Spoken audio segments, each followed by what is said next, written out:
Yeah, they really tried to knock me down, but they didn't knock me down. I've been through some ups and downs, but I still keep my smile.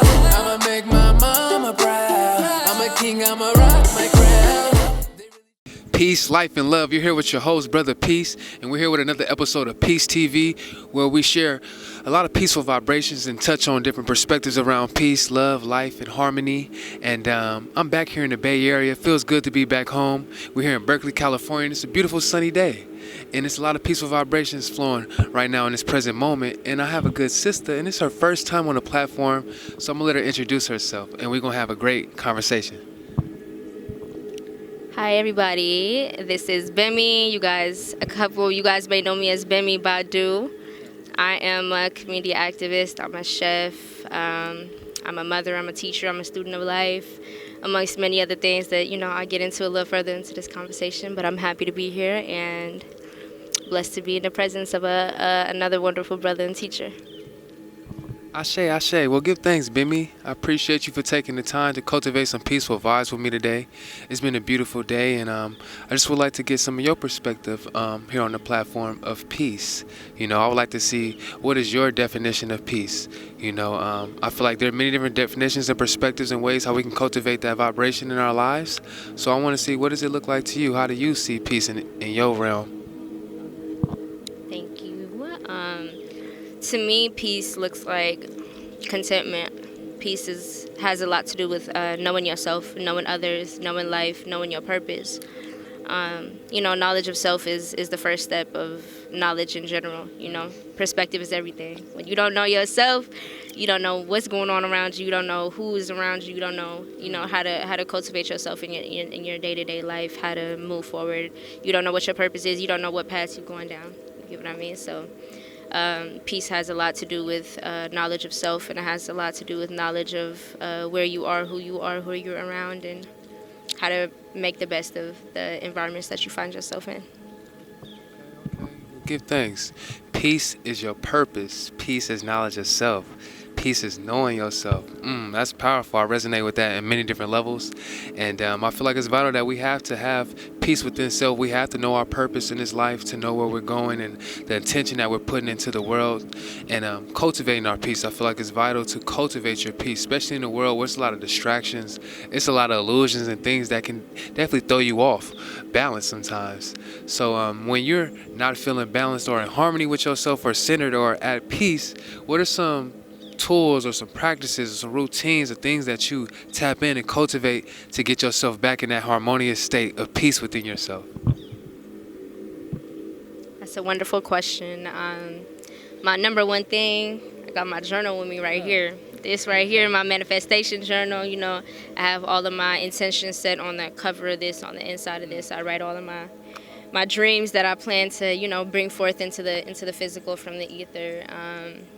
A lot of it has to do, for me, with kind of expelling what isn't mine and absorbing what is. Being an empath day to day, I work, in my work life, I deal with young people who are in the system. I deal with a lot of people who need empathy, who need love, and that's a lot of energy to take in on a day-to-day basis. And so when I need to ground myself, I just go, 1, I go out to nature. 2, I take my notebook with me. 3, I love listening to instrumentals of any kind. It could be upbeat, it could be grounding, it could be, some calming music like, we got going on in the background right now. Anything to make me feel like I'm centering myself back into my own energy. Because when you give, you eventually got to take it. And you got to take it from somewhere. And the best place that I could take it from is from nature. Give thanks.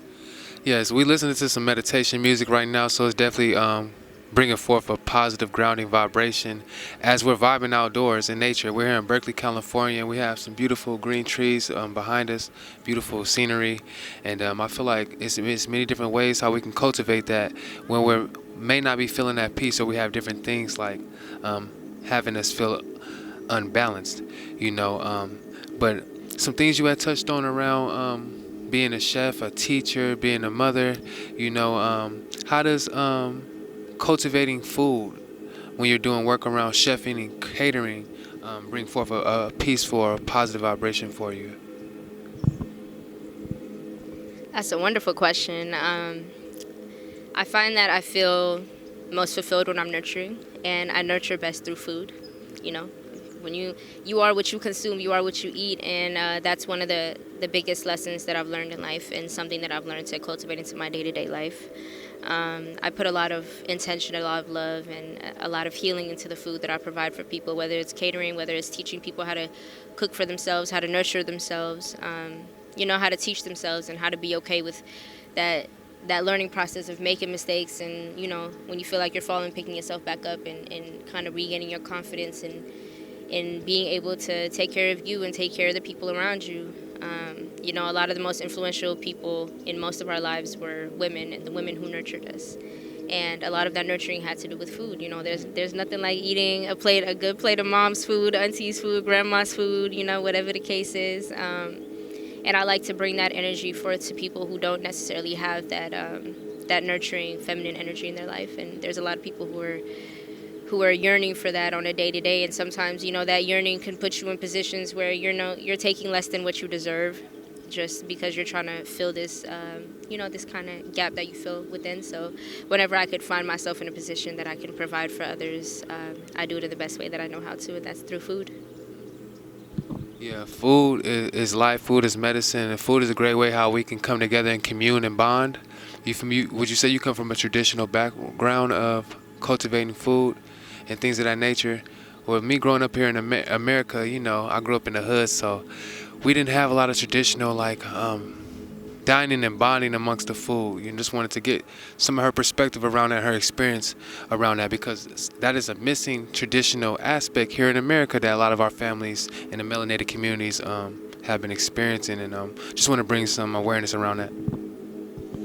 Thank you. That's a beautiful question. A big part of being from cultural backgrounds has to do with, cooking together. That's a really big tradition. Sometimes, it takes days to prepare for feasts, to prepare for family gatherings, and food is an offering amongst many people, amongst many cultures in many parts of the world. Shout out to all the wonderful men and women who are out here chefing it up for their families, for their communities. It's definitely a blessing to be able to nurture those around you with the blessing of food, with the blessing of good food at that. And I think, it's aside from being able to eat the food, just the preparation aspect of it. There's so much love, there's so much nurturing that goes into the process of it. And I think it's really important to highlight how much of a bonding moment that is for a lot of people. I come from a family full of chefs. My mother is a chef. My grandmother was a chef. A lot of my aunties are chefs. And my daughter wants to follow in my footsteps. And her little Halloween costume this year was she had a little chef outfit, and it's really cute. I'm excited to take her trick-or-treating on Thursday with her little outfit on. So it's definitely a blessing to be able to pass that tradition down, and to highlight the importance of community through food.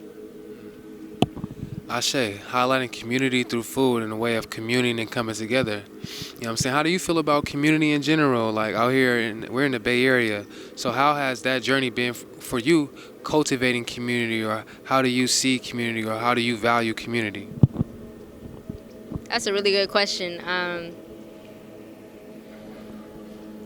It's a wonderful collective of people that we have in the Bay Area. But I would like to highlight the fact that there isn't as much investment as I feel like is necessary in order to uplift our communities out here. There's a lot of people who talk the talk but don't want to walk the walk. It takes money, it takes energy, it takes resources, it takes time, it takes emotion. It takes a lot to uplift your community, especially when the desperation is as high as it is. There's a lot of people that are struggling, and these struggles run deeper than just them. It's very intergenerational as well. There's a lot of people who have taken on the weight of the world that's just been passed down to them from generation to generation to generation. And these curses, they get harder to break as it's passed down from person to person. And I think that collectively we need to definitely strive to be more present for each other. It's easy to sit and talk on a mic about what you can do, but actually pursuing that in your day-to-day life with the full understanding that you're dedicating not just a part of your life, but your whole life to the mission. And the mission is to collectively uplift each other, is to provide each other with what is necessary in order for us to live stress-free, in order for us to create these environments where we can go from surviving to living, and from living to thriving. You can't thrive in the same environments that you were hurt in. You can't heal in the same environments that you were hurt in. And allowing each other the space and the resources necessary to be able to heal, to become better people for our children, for our families, for our community, for our friends, and to understand that, you're always a student, always a teacher. Never feel like you know so much that you can't learn anymore, because when you're no longer learning, you can no longer teach. You need to absorb information in order to be able to expel it. So I really want, everybody out here that's listening to this and that calls themselves a leader and a pinnacle of their community, I really want you guys to take this to heart when I say we need to do better collectively. Most definitely. Collective elevation, collective support, collective embracement of our people is necessary, because the power is in the people. We're in the Bay Area, and, the land of the Black Panthers. There's been a lot of revolution that has happened in the Bay, and we want to activate more of that energy, because it's definitely been a wave of suppression of that, of a lot of violence, of trauma in our communities, sickness. And because these systems, man, are not beneficial for us. These colonial, oppressive systems have been oppressing our people for so long. And I just came back from Africa and seeing some of the corruption out there in their systems. So it's these systems and governments all around the world that have been really suppressing our people. So I'm pushing for global liberation and global peace and global unity. You know what I'm saying? And sister, on your journey of growing up and being a human being, and just, you coming from Africa, right, into America, so those are two different regions and environments. So on your journey of your observation, how have you been seeing the corruption in these governments, and how do you feel about our people breaking free from these systems and creating our own systems? So I was born in Ethiopia. Shout out all my Habashas out here. Yes, for sure. It's definitely been a really big change. There's a lot of corruption in Africa as well, but it's a different form of corruption. It's out here. There's that beauty of privacy has been taken away from people, and it's been really devalued. And, I want to really highlight the difference between privacy and secrecy, because a lot of people get that mixed up. And so they feel like private means secret, but it doesn't. Privacy is one of the most sacred things that you have in this lifetime. It's your ability to know when to share and when not to share information. Everything isn't for everybody at all times. You know what I mean? Your mind, your body, your experiences are sacred, and sometimes you have to keep those things to yourself.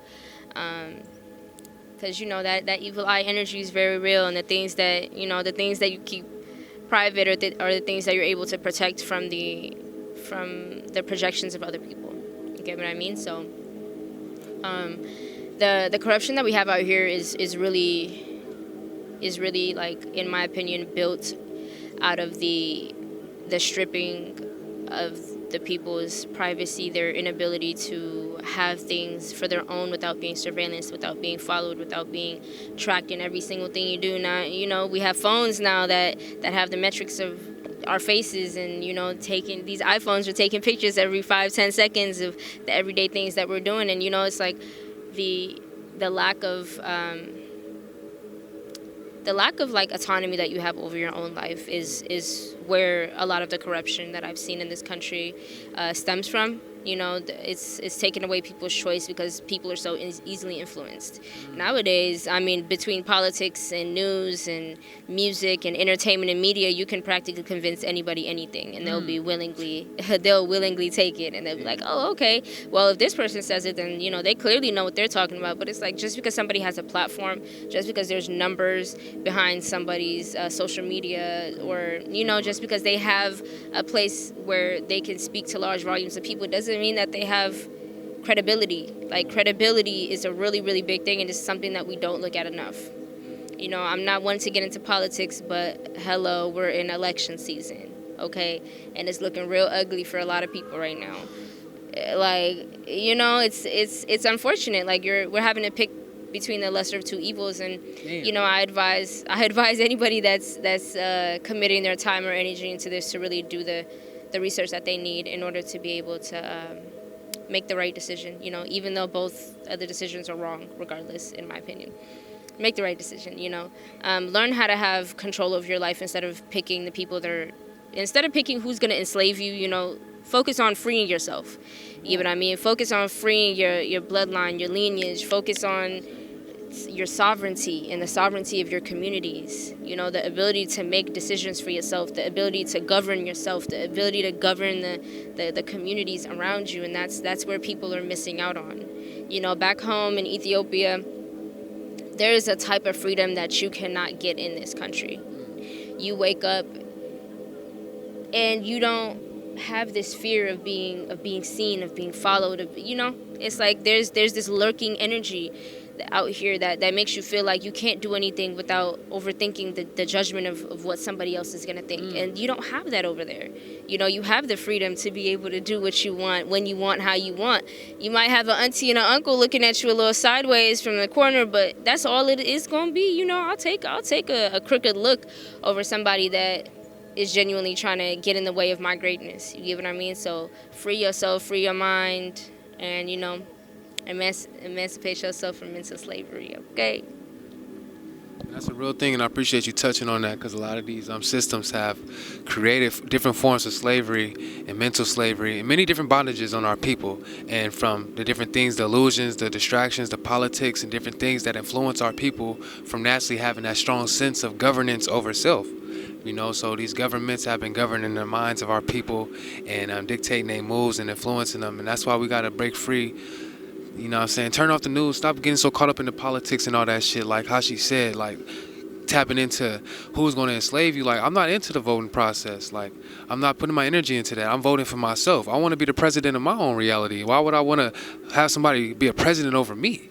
Like, especially beings that don't even come from the same ancestral background as me. Like, that don't make no sense. Honestly, like, a lot of shit don't make sense in this country and this society, but that just shows the programming, the brainwashing, you know, the ignorance, you know. So definitely want to just bring higher awareness and encourage people to think for self, do for self, and break free from the mental slavery. Like, I'm a big supportive of Bob Marley in a sense. Like, he's like a spiritual father for me, because growing up I didn't have my father being there to give me them strong life lessons and encouraging me and showing me how to be a man. So I had to seek and look for guidance from other male role models, and Bob Marley was one of them, Malcolm X, you know, many of them. But as she said, there was a quote from Bob Marley: emancipate yourself from mental slavery. You have to do that internal work to free your mind, to do that shadow work, to heal from your trauma and your pain, to lighten your heart, and to be able to want to move and walk and talk and be righteous in this world, you know, because there's so many different things can influence you to be corrupt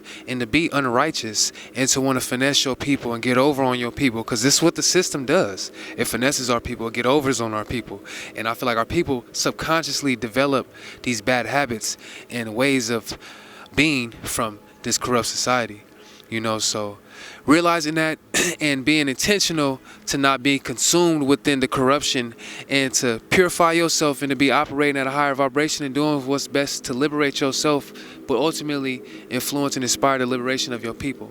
You know, so that's what we want to see: more liberation, more unification, and our people healthy and happy. Like, growing up in the hood, I would see so much depression, I would see so much hate, I would see so much of that negative, that evil eye, you know, and like, that's not beneficial for our people. And I grew up with a lot of trauma and being paranoid, feeling like I can't trust brothers out here, you know what I'm saying, can't trust your sisters out here. Like, so we want to clear that energy up, you know what I'm saying. We want to create a new realm, a new paradigm, a shift and a refreshing energy for our people, you know. Like, through all the slavery and trauma that our people went through, we haven't went through like no therapy, you know what I'm saying, no processing of that to be able to really reflect on that as a people. So we just got to still continue to move on in this society and just go with the different things that come upon within the society that we don't be having no control over, you know what I'm saying. So I give thanks to your awareness and you being on the righteous path, sister, and taking the time to connect with me and sharing some perspective, because I feel like it's very vital to have these type of conversations and speak our truth and share the rawness of what we see and what we observe and what's going on out here, you know what I'm saying. And yeah, definitely. What's some things you feel like you would like to see more within our melanated communities here in the Bay Area? The number one thing is mutual support. Okay, mutual support. We need a lot of grace in our communities because everything has become very much transactional. You do for me and I do for you. No, we do for each other. That's how it should be, okay? Stop expecting from other people what you're not willing to give yourself. You get what I mean? When we all implement this full dedication to each other's success, we're not worried. We're not worried about having this lack mindset, have an abundance mindset to the point where you can give, and you will never feel like you're running out of your blessings for yourself. You get what I mean? Because when abundance comes from within, come on now, you never gonna run out. You're never gonna run out. Because when we support each other, we're not worried about who's supporting who first. You get what I mean? And that's a lot of what people struggle with is that lack mindset, And a lot of it has to do with experiences that we had that we weren't at fault for, but we're responsible for. You get what I mean? Somebody might hurt you, and it wasn't your fault, but it's your responsibility to heal from that hurt. And one thing I want to emphasize: nobody is coming to save you. And I'm going to say it one more time. Nobody is coming to save you. Remember that. Okay? The only person that can save you is yourself. All right? Nobody can do the inner work for you. It don't matter how many hours you spend with a therapist. It's not going to happen unless you let it happen. Unless you sit down. The best therapy that you can have is sitting down in front of a mirror and talking to yourself. Telling yourself what it is that you need to hear. You get what I mean? Nobody knows you the way you know you. We all take so much pride in having a best friend that we can tell everything to, but we can't even tell those things to ourselves. You can't even look yourself in your eye and tell yourself your deepest, darkest secret. Because there's a lot of shame and there's a lot of negative emotions that comes from those experiences. You have to forgive yourself before you can even think about forgiving somebody else. And one more thing that I want to highlight is when you trust yourself, you're not worried about trusting other people. When you trust yourself, you are not worried about trusting other people because you know when to leave. You know when to cut somebody off. You know when somebody is lying to you. So you're not worried about sitting there and asking them, oh, are you lying to me? I need you to tell me the truth. You have that discernment. So you're not sitting here allowing people to gaslight you and manipulate you into believing lies, into believing things that aren't true. You got people sitting here trying to tell you about yourself because you don't know yourself. Spend time with yourself. Don't be afraid to sit and talk to yourself. People say that you're crazy for talking to yourself, but I think it's crazy to talk to others before you talk to yourself. You know what I mean? You don't sit and have a conversation with you about how you feel about other people, which is why when you're in their presence, you're nothing but confused. You're full of nothing but questions and doubts. And you can't sort that out with anybody but you. Don't allow other people to influence your decisions before you influence your own decisions. Stand your ground. Be firm in who you are. Be firm in your decisions. You get what I mean? And, trust you. That's the best person you can trust is yourself. Ashe. And I feel like when you have that sense of knowing yourself and trusting yourself, you be able to be the best version of yourself and align with people who resonate with who you are as a authentic being. You know what I'm saying? So, and that's peace. You know what I'm saying? Having that peace and oneness and knowing of self. And we give thanks for a peaceful vibe and conversation. And, we about to get up out of here. And I appreciate Bemi for taking the time for, tapping in with Brotha Peace here on Peace TV. This was our first time on the platform, so it was a really beautiful build, a nice peaceful build, and she shared some great perspective that I have faith that some of the brothers and sisters that have tuned in that can really receive and, reflect on, and it can be beneficial to your journey and inspiring and motivating to you. Is there any last words that you would like to share with the people before we head out? Most definitely. Y'all gotta stay tuned, stay tapped in. Look forward to those cooking classes. We're gonna be cultivating a lot of good energy, a lot of love, a lot of nurturing, and a lot of insight. So stay tuned. It's my first time on here, but it probably won't be my last. So I'll see y'all soon. Ashe. Let the people know how they can keep up with you. Y'all could keep up with me on Instagram at Bemi Badu, BemiBadu, and that's about it. So. Peace. And there you have it. And stay tuned for more episode of Peace TV, where we're pushing and cultivating these peaceful vibrations and having some great divine conversations. Peace and love. Royalty. We royalty. We royalty. We royalty.